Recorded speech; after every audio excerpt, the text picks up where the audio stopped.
Dhaggeeffattoonni odduuteen jalqabaanii Komishinii Mirga Namoomaa Itoophiyaa ajjeechaa fi haleela mootummaa fi hidhattootaan raawwatamuu dabaluu ibse. Komishinichi haleela namoota nagaarraan raawwatamuu addaatti naannolee Oromiyaa fi Amaaraa keessatti baay'inaan itti fufee gaggeeffamuu ibsa baaseen hime hiika fiixa isaa kan qopheesse. Lola mootummaan hidhattoota waliin naannolee lamaan keessatti gaggeessu gidduutti akkasumas haala waraanni hin jirre keessatti haleellaa raawwatamuun lammiileen ajjeefamaa jiru sarbamni mirgoota namoomaa hamaanis irra gahaa jira jedhe Komishiniin Mirgoota Namoomaa Itoophiyaa ibsa har'a caamsaa 28 baaseen akka himetti sarbama mirgoota namoomaa baay'ee yaaddessoo raawwatamaa jiran keessaa akkuma argan qabanii nama hidhuu saamichaa fi buqqaatiin lammiilee irra gahaa jira. Komishinichi gabaasa isaa har'aa kanaan ji'oota as dhiyoo keessa naannoo Oromiyaa keessatti sarbama raawwatan qoratee bu'aa isaa ifa godheera. Akka lakkoofsa Itoophiyaa muddee 15 bara 2016 haleellaa diroonii godina Horroo Guduruu Wallaggaa keessatti raawwatameen namoonni komishinichi maqaallee tarreesse 8 ajjeefamaniiru. Naannoo Amaaraa godina Gojjam Lixaa, Shawaa Kaabaa, Gojjam Kaabaa akkasumas magaalaa Baardaar keessatti akkuma kana lola humnoota mootummaa fi hidhattoota gidduutti gaggeeffamu hordofee namoonni nagaa ajjeefamaniiru, miidhaan qaamas irra ga'eera, qabeenyi isaanis manca'eera. Humnoota mootummaatiin alatti hidhattootaan namoota nagaa irratti ajjeechan miidhaa qaamaa geessisuu fi saamichi raawwatamuu komishinichi gabaasa isaatiin eereera. Fakkeenyaaf hidhattoonni faannoo naannoo Oromiyaa kaaba Shawaa aanaa darratti haleellaa akka lakkoofsa Itoophiyaa guraandhala 28 bara 2019 raawwataniin namoota nagaa 25 ajjeesanii namoota ammaaf lakkoofsi isaanii hin baramin butanii fudhatanii akka deeman ibseera komishinichi. Aanaa darraa kanatti hidhattoonni faannoo manneen baay'ee gubuu fi qabeenya saamuu isaanis ibseera. Akka lakkoofsa Itoophiyaa guraandhala 20 bara 2016 hidhattoonni faannoo namoota hojii humnaatiif kibba Itoophiyaa irraa gara hidha haaromsa laga Abbaa deemaa turan 274 ol ta'an butanii yeroo dheeratiif erga tursiisanii booda kaffaltaa fudhatanii akka gadhiisan ibsi komishinichaa mul'iseera. Kana malees hidhattoonni faannoo naannoo Amaaraa bakka garaagaraa keessatti namoota ukkaamsuu isaanii kaaseera. Haaluma wal fakkaatuun hidhattoota waraana bilisummaa Oromootiin gandoota garaagaraa godina Shawaa Kaabaa aanaa darraa keessatti argamanitti akka lakkoofsa Itoophiyaa sadaasa bara 2016 kaasee haleellaa namoota nagaa irratti raawwataniin 5 ajjeefamaniiru jedhe komishinichi.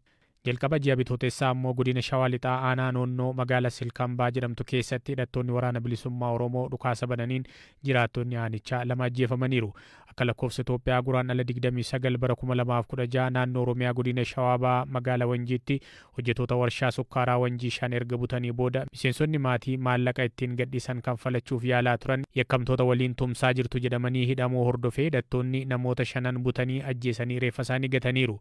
Waraanni bilisummaa Oromoo haleellaa naannoo Oromiyaa godina kibba lixa Shawaa aanaa ammayyaa gandoota garaagaraa keessatti ji'a guraandhalaa hanga eeblaatti raawwateen namoota nagaa 44 irratti ajjeecha raawwatameera. Ji'oota muraasa darban keessa humnoota mootummaa waraana bilisummaa Oromoo fi hidhattoota faannootiin alatti namoonni nagaan baay'een humnoota eenyummaan isaanii hin beekamneen ajjeefamaniiru. Akka lakkoofsa Itoophiyaatti bitootessaa 2 bara 2016 hidhattoonni eenyummaan isaanii hin beekamne godina Shawaa Kaabaa keessatti haleellaa bananii namoonni nagaan ajjeefamanii qabeenyis saamamuu komishinichi ibsa isaa kanaan mul'iseera. Walakkaa ji'a bitootessaa keessa immoo garee hidhatanii fi eenyummaan isaanii hin beekamneen naannoo Oromiyaa godina Arsii Lixaa magaalaa Dodolaa keessatti namoota 7 aanaa Dodolaa keessatti immoo guyyuma wal fakkaatu namoonni 4 ajjeefamaniiru. Dhuma ji'a bitootessaa immoo magaalaa Baardaar keessatti namoonni 5 salaata sagadanii gara mana isaaniitti deebi'aa wayita jiranitti namoota eenyummaan isaanii hin beekamneen ajjeefamaniiru jedha ibsi kun. Gaaffii bulchiinsaa waliin wal qabateen walitti bu'iinsi humnoota mootummaa fi jiraattota gidduutti dhalatanis kibba Itoophiyaa keessa namoonni nagaa ajjeefamuu fi miidhaan irra ga'uu ibseera. Komishiniin Mirgoota Namoomaa Itoophiyaa gabaasa baase kanaan. Komishinichi labsii yeroo muddamaa labsa hordofee bakkeewwan garaagaraatti namoonni baktursiis komaan poostii fi kutaalee biyyattii garaagaraa keessatti yeroo dheeraa fi hidhamanii jiraachuu dabaluun ibse. Akkuma kana namoonni hedduun humnoota mootummaatiin erga qabamaniin booda agammaa eessa akka jiran baruun hin danda'amne jedha. Mootummaan lol naannolee Oromiyaa fi Amaaraa keessatti gaggeeffamaa jiruun aangaa'otaa fi miseensota akkasumas miseensota garee hidhattoota sarbama mirgoota namoomaa raawwataniif raawwachiisan gaafatamuu taasisuu fi qorannoo amanamaa akka ta'e jalqabuu fi warri miidhaman ammoo beenya argatanii akka deebi'anii bayyanatan gochuu qabaa jedha. ኢትዮጵያ አየር መንገድ እንግዲህ ባለስሳታት ወደ 145 ጄት አውሮፕላኖች አሉት። ኤጋ yoon dogoggoruudha baadhee daandiin qilleensa Itoophiyaa xiyyaarota jeettii yoo xiqqaate 445 qaba. Isaan keessa 110 hanga 120 kan ta'an xiyyaarota Boeing ta'anidha kan qabu. Waggoota 75 olii fi namoota kanneen waliin hojjechaa ture. Daandiin qilleensichaa agam akka barbaadamaa ta'e tilmaamuudhaaf nama rakkisu. Walitti dhufeenyi Boeing waliin qabu jechuu kooti. Akkas ta'ee garuu hanga har'aatti sadarkaa humna keenyaatiin illee suuqii meeshaa itti gurguran hin qabnu. Kana jechuun suuqiin meeshaa jijjiirraa xiyyaaraa itti gurguran bakka biroo jiru. Ameerikaa yookaan ammoo Awurooppaa ta'anii bulchiinsa Afrikaa ba'aa yookaan Afrikaa jedhanii hojjetu. Yookaan ammoo ba'aa giddu galeessaa ta'aniiti ture kan bulchaa turan. Amma garuu Boeing as dhufe jechuun amantaa biyya keenya irraa qabaachuu agarsiisa. Nageenyaaf tasgabbii biyya keenyaa ilaalchisee wanti baay'een ni odeeffama. Haa ta'u malee biizinesiin biliyoona hedduu ta'e Boeing waajjira muummee isaa Finfinnee godhatee hojii jalqabuun nuti as teenyee wantoota nuti hin argin waa'ee Itoophiyaa waan baay'ee argeera jechuudha. Kan nama dhibu Itoophiyaan mo'ichawwan gurguddoo waggoota 50 darban keessatti argatteetti. Kun garuu namoota baay'eetiif hin galu. Daandiin qilleensa Itoophiyaas guddaadha. Kanaammoo namni kamiyyuu kan beekudha.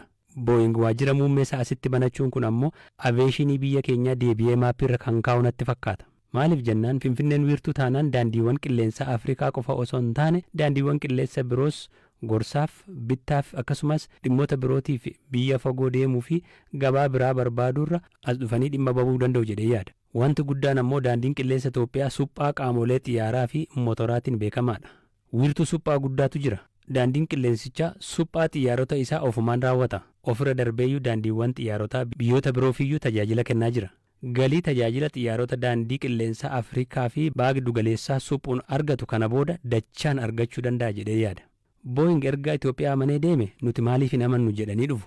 Abbaa dhimmaa kan ta'e Boeing as jiraa jechuudha. Afrikaaf jedhee haa turuuti Itoophiyaaf jedhee asitti banuun isaayyuu oduu gammachiisaadha. Inni as dhufe jennaan addunyaan gara keenya ilaala jechuudha. Nuti gara fuula duraa sababiin itti xiyyaarota mataa keenyaa hin hojjenneef hin jiru. Warra fudhatu qofa osoo hin taane Boeing waliin akka michuu gitaatti kan wal ilaallu fagoo hin ta'u. Yoom ta'a kan jedhuuf carraa warqee harka keenya gale kanatti fayyadamuu dandeenyedha jechuudha. እኛ ራሳችንን እጃችን ላይ ገባውን ይሄ ወርቃማ ዕድል መጠቀም ስንጀምር ነው ማለት ነው። Dhiifama dhaggeeffattootni sunii dogongora teknikaa qabna. Oduun kunin kan Boeing waajjirri muummee Afrikaa Finfinneetti banuu akka jiru gabaasalee mul'isan bahanii jiru. Kaampaniin xiyyaara oomishu beekamu kunin waajjirri muummee kan Afrikaa Itoophiyaa akkuma jedhe kan banatu taanaan bu'aa maalii qabaa ka jedhu waggaa 25 ol aviyeeshinii keessa kan hojjete hojii gaggeessaan tajaajila balaalii fi leenjii paayiloota Abisiiniyaa Kaapteen Solomon Gizaaw nutti himee kan isaan dhaggeeffatan suni amma oduu keenya kan jalqabaatti deebi'e. Oduu biraanii wiirtuu roobootiksii fi teekinooloojii Buggidaa jedhamjalaatti barattoonni leenji'aa turan torbee muraasa dura wal dorgommii roobootiksii Roobofest idil addunyaa Ameerikaatti adeemsifamanii damee 3 injifatan. Barattoonni kunneen deeggarsa kitaaba Birihootii fi bulchiinsa magaalaa Finfinneen ji'oota 8 akka waggaa 3 leenji'aa turanii wiirtuu roobootiksii Buggidaa kanaan dorgommii dhiyaatan. Hundeessituu fi hooggantuu muummee wiirtuu roobootiksii fi teekinooloojii Buggidaa akkasumas Yuunivarsiitii Finfinneetti barsiistuu meekaanikal injineeriin kan taate Mihiret Walgaa dorgomtoonni biyyoota 33 irraa waan dhufaniif ni mo'annaa jennee yaannee jetti. Dorgommiiwwan ittiin mo'atan irra kaasuun piroojeektiiwwan hojjetan akkasiin ibsiti Mihiret. እንድናሸንፍባቸው ደግሞ ውጤት ያመጣናባቸው የውድድር akakuuwwan dorgommii itti mo'anne keessaa tokkoffaan agarsiisa warra olaanoo yookiin senior exhibition kan jedhamudha. Lammaffaan agarsiisa warra guddattoota yookiin junior exhibition yoo ta'u inni sadaffaa fi inni ijoon ammoo rooboo paareedii isa jedhamudha. Rooboo paareedii inni jedhamu umrii 9 hanga 11 ramaddii keessatti dorgomanidha. Rooboo paareedii inni jedhamu umrii 9 hanga 11 warri jiran kan keessatti dorgomanidha. Waggaa waggaadhaan dhimmoonni irratti dorgoman ni filatamu. Kan baranaa dhimma qonnaa ilaallatudha yookaan ammoo yaadawwan wantoota qotuu waliin wal qabatan kan itti dhiyaate ture.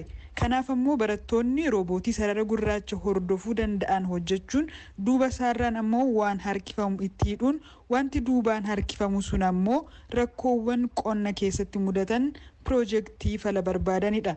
Ijoolleen piroojeekticha haala kanaan diizaayinii godhanii dhiyeessan kun kan itti milkoofnedha. Barattoonni kunneen ganna darbeerraa kaasanii ji'oota 8tiif leenjifamaa turan. Kan biraan kan ittiin mo'anne junior exhibition isa jedhamudha. Kanarratti kan hirmaatan ammoo barattoota kutaa 7 hanga 8 warra jiranidha. Isaan kun ammoo jaakeettii hojjetan. Jaakeettiin kun ho'a qaama nama uffatuu fudhatee namni sun akkatti ho'umoo akkatti qabbanaa'u barbaada kan jedhu madaalee akka sanatti sirreessaaf. Barattoonni kunneen jaakeettii kana hojjechuudhaaf moodela herreegaa fi fiiziksiin qopheessuun irra ture. Kanarraa ka'uun jaakeettii kana hojjechuuf wantoota barbaachisan barachuu fi qopheessuun hojjechuu danda'ani. Barattoonni piroojeektii kanarra jiran waggaa 1 hanga 2 warra kana baratanidha. Jaakeettiin kun dhukkubsattoota yeroo baay'ee bakka tokko ciisaa turan yookiin garagaluu hin dandeenye gargaara. Jaakeettiin kun ho'a barbaachisu madaaluunis ni kennaafi. Dabalataan ammoo ogeessonni haalaa fi bakka rakkisaa ta'e keessa hojjetan fakkeenyaaf hojjettoota daandii qilleensa keessaa hojjetan sa'aatii garaagaraatti haala qilleensaa garaagaraa keessatti hojjetu. Jaakettiin kun immoo yeroo baay'ee qorru yookiin baay'ee ho'u akka isaan barbaachisutti madaalaafi. Inni sadaffaan Senior Exhibition isa jennudha. Kan ammoo barattoonni kutaa 10 ol yookiin preparaatorii baratan irratti kan hirmaatanidha. Barattoonni kunneen roobootiin diizaayin godhan Smart Industrial System keessatti faalamaa fi balaa ibiddaa akka to'attuutti kan diizaayin ta'edha. Yeroo ibiddi dhalatu osoo baay'ee guddaa hin ta'in adda baasee beekuun balleessuu danda'a. Dabalataan ammoo indastiriiwwan keessa faalamni ni jira. Faalamni kun immoo yaaddoo addunyaa tokkodha. Kanaaf ፕሮጀክቲ ፋለማ hir'isuu isu danda'udha kan isaan hojjetan. ያንዳንዱ ኮርነር ላይ የተገጠሙ የስሞክ ሴንሰሮች አሉ ኢንዱስትሪ ውስጥ tuutni barattoota mootee kunniin meedaaliyaa waancaa fi carraa barnoota yuunivarsiitii dorgommii kan adeemsifame keessatti argatan. Damee dorgommii turee 15 keessa Itoophiyaan tuut 5 bakka buusuun ergitee isaan keessa 3 mo'atan. Ijoollummaa irraa qabee kaampaanii fi dhaabuu akka barbaadde himuun haalli mijachuuf dide waan dhabdee dhaloota haaraan akka argatan akka feetu himti. Dhaabbatni kun iyyata barattoota sadarkaa kamiyyuu jiran akka fudhatu